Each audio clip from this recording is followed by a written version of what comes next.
How to edit or delete Cronjob via cPanel. Log into your cPanel account. You will be on this page. Scroll down to go to the Advanced section and click on the Cronjobs icon.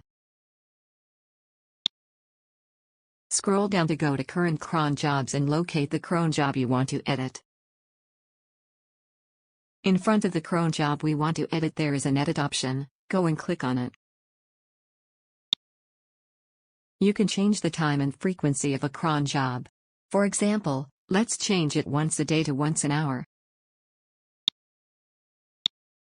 After making the required changes, click on the button Edit line. That's it, you have successfully edited the cron job. To delete the cron job, go and click on the Delete button. Press Delete again. That's it, the cron job has been successfully deleted. Thank you for watching.